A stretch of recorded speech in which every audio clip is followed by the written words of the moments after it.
Hello friends, welcome back to my another video. और आज की इस वीडियो में आपको बताऊंगा कि common error in using non finites कि नन फाइनाइट्स में जो अक्सर लोग गलती करते हैं या गलतियां करते हैं, तो उसी के बारे में ये मेरा टॉपिक होने वाला है। तो मैं आपको साथ में ये भी याद दिला देता हूँ कि आपको जो पिछली वीडियो में मैं बताया था नन फाइनाइट्स के जो कॉमन मतलब के ये थे डिफरेंसेस थे या की डिफरेंसेस थे, वो ये भी बोल सकते हैं।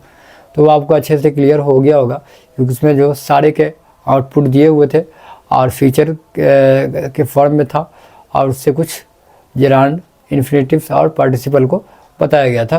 वो भी क्रूशियल मतलब बहुत ही अच्छे परफॉर्मेंस के साथ अच्छे तरीके से बताया गया था, अच्छे लैंग्वेज में मैं आपको क्लियर करवाया था। और आप उस फॉर्मूले को याद रखेंगे तो आपका जो इंग्लिश में अच्छे खासे लेवल पे पहुंच सकते हैं, आप बोल भी सकते हैं, आप किसी को भी चैलेंज कर सकते हैं कम्युनिकेशंस पे, अगर ये सारी चीज़ को अगर कवर कर लेते हैं तो। और वैसे भी मैं आपको स्पोकन का ही जल्दी शुरू करने वाला हूँ। पहले मैं ग्रामर कंप्लीट करवा दूंगा, फिर मैं आपको स्पोकन करवाऊंगा। तो चलिए बिना किसी देरी के मैं ये वीडियो शुरू करता हूँ और अपने टॉपिक पे आता हूँ। तो आज का जो मेरा टॉपिक है वो common error in using non finite word. कि नन फाइनाइट वर्ड में जो लोग अक्सर गलतियाँ कर बैठते हैं या कर देते हैं, उसी का कुछ कन्फ्यूज़न है और उसको मैं सही कर रहा हूँ। जैसे देखिए, कुछ लोग लिखते हैं इस तरीके से, she suggested to go to the park, she suggested to go to the park, लेकिन ये इनकम्प्लीट है और ये इनकरेक्ट है। ठीक है, तो उसका करेक्ट मैं यहाँ लिखा हूँ। जैसे देखिए, she suggested going to the park, she suggested going to the park. इसमें क्या है मेरा कि गोइंग जो है ना, वो मेरा कहीं ना कहीं वो जेरांड को बता रहा है। ठीक है, देखिए यहाँ पे मैं लिखा हूँ जेरांड इज यूज्ड आफ्टर सजेस्ट, कि जेरांड का जो यूज़ हुआ है वो सजेस्ट के बाद हुआ है। तो देखिए इसमें आपको पहला सेंटेंस देखने को मिलता होगा यहाँ पे, जो सी सजेस्टेड है, ईडी लगा हुआ है। तो आपको मैं बताया था कि ये पार्टिसिपल है ना, आपको पीछे वीडियो में मैं आपको बताया था आईएनजी लगता है, ईडी लगता है, एन लगता है, तो हमारा क्या है वो पार्टिसिपल है। ठीक है, तो यहाँ पे पार्टिसिपल के बाद जेरांड लगा है ना।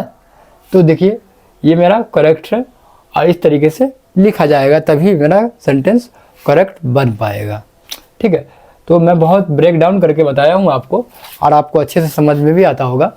चलिए फिर मैं सेकंड पॉइंट पे आता हूँ, जो मेरा बता रहा है कि incorrect, he enjoys to play football, he enjoys to play football. तो उसका जो करेक्ट सेंटेंस होगा he enjoys playing football, he enjoys playing football. तो ये सही है। इसमें क्या हो रहा है कि जेरांड जो यूज़ हो रहा है वो किसके बाद हो रहा है, इंजॉय के बाद हो रहा है। ठीक है, जेरांड यूज्ड आफ्टर इंजॉय। तो ये मेरा जो सेकंड सेंटेंस था और इस तरीके से लिखिएगा तभी सही माना जाएगा। जो हमारा कॉमन एरर है, मतलब बहुत लोग इसमें गलती करते हैं। ठीक है, थर्ड पॉइंट मेरा क्या बोल रहा है, I look forward to see you, I look forward to see you, but क्या होगा इसका सही, I look forward to seeing you, I look forward to seeing you, यही होगा। देखिए, I look forward to seeing you. To is preposition. अभी यहाँ देखिए टू, ये जो टू है वो मेरा क्या है, प्रीपोजिशन है। ठीक है, here so it must be followed by gerund. तो ये जो है इसके बाद हमेशा जेरांड लगेगा, और ये आपको मैं उस फॉर्मूले में भी बताया था कि कैसे कैसे काम करता है। तो ये आपको पता चल गया होगा अगर उस फॉर्मूला से आप बनाइएगा तो। ठीक है, फॉलोड बाय जेरांड। तो यहाँ पे जेरांड लगना कंपलसरी है, यहाँ पे जेरांड लगना कंपलसरी है। विदाउट जेरांड के सेंटेंस ही नहीं बन पाएगा। जैसे यहाँ पे जेरांड नहीं था तो ये मेरा गलत है। ठीक है, उस तरीके से फोर्थ पॉइंट मेरा बोल रहा है, he let me to go home early, he let me to go home early. इसमें क्या है वो होगा he let me go home early, he let me go home early. तो यहाँ पे टू को रिमूव कर दिया गया है, टू को स्किप कर दिया गया है। तो देखिए यहाँ पे क्या है, where infinitive is used after let, after let, let के बाद क्या है कि इन्फिनेटिव यूज हुआ है। इन्फिनेटिव में क्या है, यह है इन्फिनेटिव, तो इन्फिनेटिव यूज हुआ है, ठीक है। तो यही मेरा 4 सेंटेंस था, और आपको पीछे तो मैं ऑलरेडी जो उसके की डिफरेंसेस है वही मैं आपको क्लियर करवा दिया हूँ पिछले वीडियो में। तो उम्मीद है कि आपको ये जो है वो कॉमन एरर में आप गलती नहीं करेंगे और आसानी से बना भी लेंगे। तो इसके कुछ कंक्लूजन है उसको भी मैं आपको बता देता हूँ, उसके बाद ये मेरा जो है नॉन फाइनाइट चैप्टर ख़त्म हो जाएगा, उसके बाद नेक्स्ट चैप्टर स्टार्ट होगा। देखिए कंक्लूजन क्या है कि नॉन फाइनाइट वर्ब क्या क्या होता है आपको ऑलरेडी मैं क्लियर करवा दिया पिछले वीडियो में।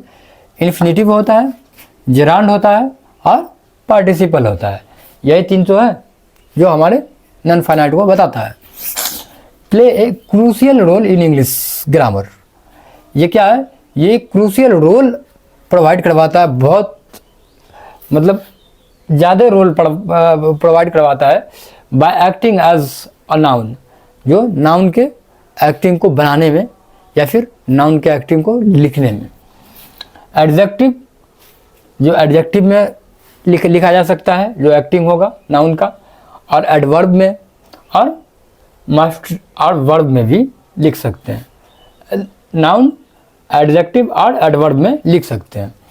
तो ये क्या है मेरा mastering there uses helps improve, और मास्टरिंग देयर यूजेस, अगर आप इसके यूजेस को पहचान लेते हैं तो आप जो है मास्टर बन सकते हैं किसमें, फ्लुएंटली इन इंग्लिश, या फिर क्या बोला एक्यूरेसी इन कम्युनिकेशन, आप मास्टर बन सकते हैं।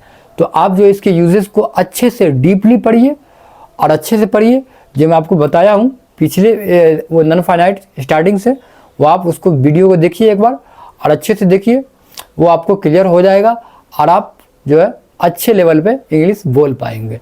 जितना भी मैं बताया हूँ आप उसको कवर कीजिएगा तो आप एक अच्छे कम्युनिकेटर बन सकते हैं या ट्यूटर बन सकते हैं, ठीक है। तो उम्मीद है कि आपको जो ये मैं बताया हूँ वो आपको क्लियर हो गया होगा। फिर मैं मिलता हूँ आपसे नेक्स्ट वीडियो में और नेक्स्ट चैप्टर में। तब तक के लिए take care, bye bye, see you and have you a nice day. Thank you.